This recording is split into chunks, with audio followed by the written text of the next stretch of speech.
ہم بخاری کی ایک طویل روایت کا مطالعہ کر رہے ہیں.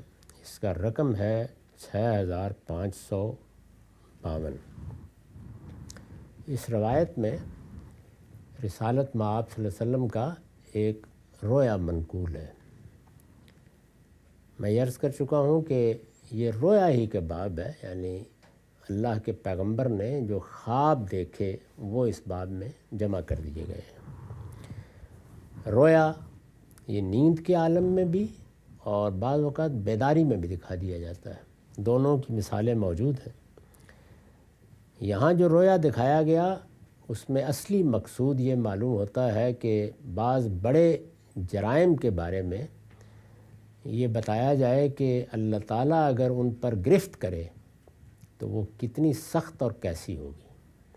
تو اس کو گویا ممثل کر کے اس کرداروں کی صورت میں دکھا دیا گیا. اس میں جو جنت دوزخ میں عذاب ہونا ہے یا سزا ہونی ہے یا اللہ نے جزا دینی ہے وہ زیر بحث نہیں ہے. یہ اصل میں کسی جرم اور اس کی جزا کی تمثیلیں ہیں. ایک لحاظ سے چیزیں گویا مختلف کرداروں میں ڈھال کر دکھائی گئی ہیں. اس کے بعض حصے زیر بحث آ گئے. اس کے بعد اب اس میں یہ بیان ہوا ہے قال فانطلقنا فاتینا علی نہر حسبت انہ کان یقول احمر مثل الدم واذا فی النہر رجل سابح یسبح واذا علی شط النہر رجل قد جمع عنده حجارۃ کثیرہ وَإِذَا ذَلِكَ السَّابِعُ يَسْبَحُ مَا يَسْبَحُ ثُمَّ يَأْتِي ذَلِكَ الَّذِي قَدْ جَمَعَ عِنْدَهُ الْحِجَارَةَ فَيَغْفَزُ لَهُ فَاهُ فَيُلْقِمُهُ حَجَرًا فَيَنْطَلِقُ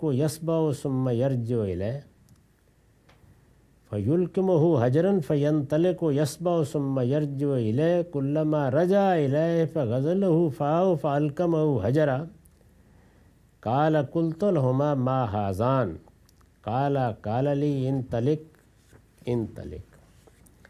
اس سے پہلے بھی یہی بیان ہوا تھا کہ ایک مشاہدہ کرایا گیا اور رسول اللہ نے بیان کیا کہ میرے ساتھ جو دو لوگ تھے اس رویا میں ان سے جب میں نے پوچھا کہ یہ کیا ہے تو انہوں نے کہا کہ ابھی چلتے رہیے.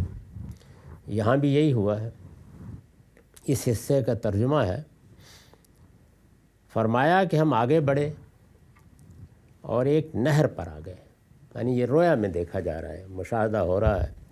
فرمایا کہ ہم آگے بڑھے اور ایک نہر پر آ گئے. میرا خیال ہے کہ آپ فرماتے تھے، یہ راوی بیان کر رہا ہے، میرا خیال ہے کہ آپ فرماتے تھے وہ خون کی طرح سرخ تھی.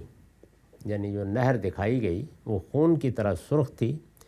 اور کیا دیکھتا ہوں کہ اس نہر میں ایک شخص ہے جو تیر رہا ہے اور اسی نہر کے کنارے ایک دوسرا شخص کھڑا ہے جس نے اپنے پاس بہت سے پتھر جمع کر رکھے ہیں. اور یہ تیرنے والا جب تیرتا ہوا اس شخص کے پاس جس نے پتھر جمع کر رکھے ہیں پہنچتا ہے تو اپنا منہ کھول دیتا اور کنارے پر کھڑا شخص اس کے منہ میں ایک پتھر ڈال دیتا ہے. یہ مشاہدہ اس رویا میں ہوا. اس کے بعد وہ تیرنے لگتا اور لوٹ کر پھر اس کے پاس آ جاتا اور جب بھی اس کے پاس آتا وہ اپنا منہ اسی طرح کھول دیتا اور یہ اس کے منہ میں پتھر ڈال دیتا تھا. یعنی بار بار ایک ہی چیز ہو رہی تھی.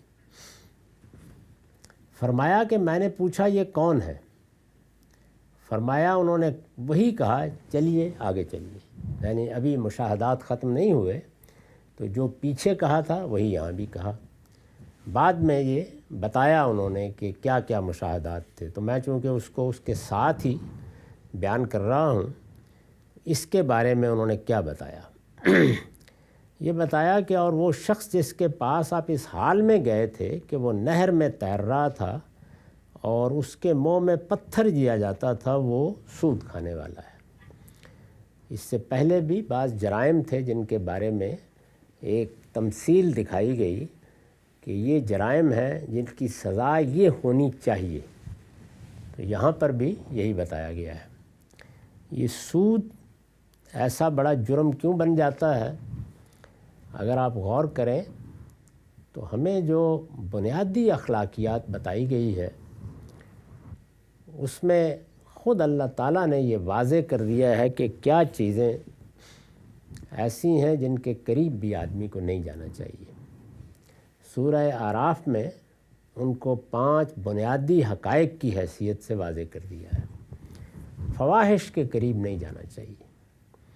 فواحش کا مطلب یہ ہے کہ کوئی انسان اپنے غیر کے سامنے جنسی اعضاء کا افشا کرے یا کسی غیر سے جنسی تلذذ حاصل کرنا چاہے تو اس کو فاحشہ کہا جاتا ہے۔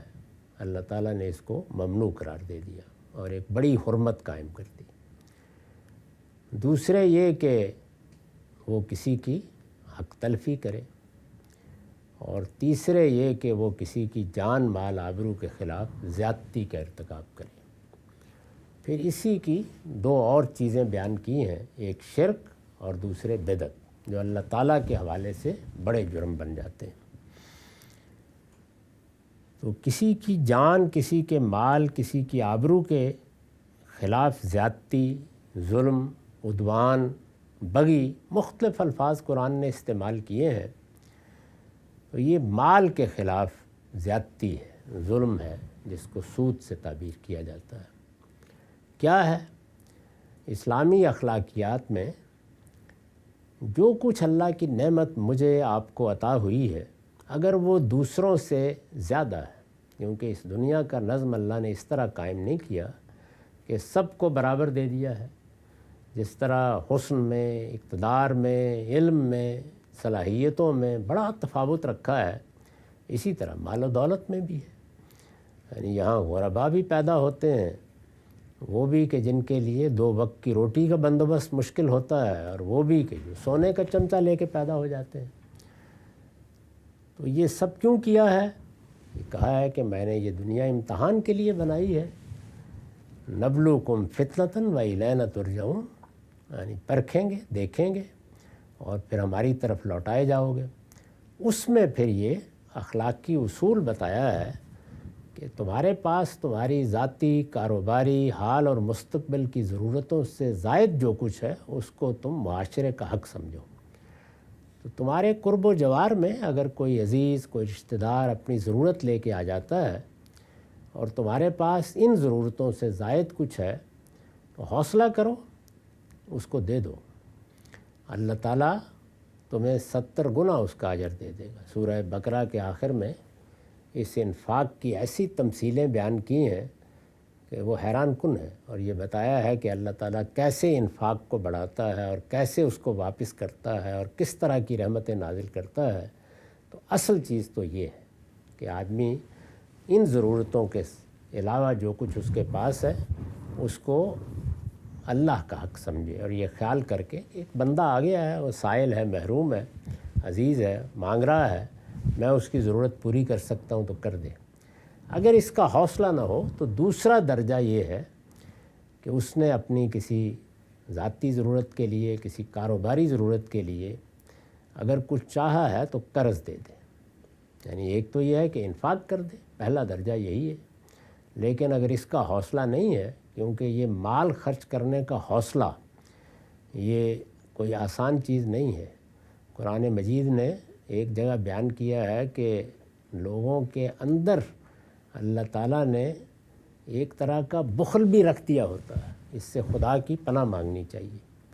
یعنی انسان کو اللہ فیاضی عطا کرے اور اس کے اندر سخاوت کا جذبہ ہو، اور اس میں سب سے بڑھ کر وہ اپنے اعزاء، اپنے رشتہ داروں کا خیال رکھے، کیونکہ ان کی ذمہ داری اللہ تعالیٰ نے ڈالی ہے۔ بنیادی اخلاقیات میں بتایا ہے ایتاء ذی القربیٰ، یعنی 3 ہی چیزیں ہیں جن میں سے سب سے بڑی چیز بنا دیا ہے ایتاء ذی القربیٰ کو۔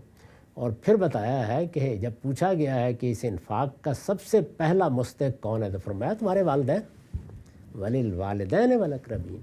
لیکن انسان بعض اوقات ان سب چیزوں کو فراموش کر دیتا ہے۔ تو یہ پہلی چیز ہے کہ انفاق خوش دلی کے ساتھ انسان سمجھے کہ یہ میرا رب ہے جس نے مجھ پر اتنی عنایت کر دی ہے، تو پھر وہ پروردگار ان عنایتوں کو جس طرح بڑھاتا ہے اس کا انسان کوئی تصور دنیا میں نہیں کر سکتا۔ اگلا درجہ جس طرح میں نے عرض کیا یہ ہے کہ قرض دے دے۔ اب قرض آپ نے دیا ہے تو اسلامی اخلاقیات میں قرض یہ تبرع ہے، نیکی ہے، خیر ہے، یعنی یہ کوئی احسان نہیں فرمایا آپ نے، نیکی کا کام کیا ہے۔ اس پر ایک پائی کی منفعت کا خیال کرنا یہ بدترین جرائم میں سے ہے، اس کو سود کہتے ہیں۔ یعنی آپ کا بھائی آپ کے پاس قرض لینے کے لیے آ گیا ہے، ہونا تو یہ تھا کہ آپ انفاق کر دیتے، دے دیتے، لیکن اگر چلیے آپ نے قرض ہی دیا ہے تو پھر اس پر نفع کا مطالبہ کر رہے ہیں، اس سے زیادہ آخری درجے کی کیا چیز ہو سکتی ہے؟ تو اس لیے بتایا ہے کہ بس یہ سمجھ لو کہ وہ جو سود تم نے لیا ہے یا جو منفعت تم نے چاہی ہے، یہ ایسے ہے کہ جیسے منہ میں پتھر تم نے لے لیے، اور اس کی ایک تمثیل رسول اللہ صلی اللہ علیہ وسلم کو دکھائی گئی۔ ابھی یہ جاری ہے، اس میں اور بعض واقعات بھی آئیں گے۔ وآخر دعوانا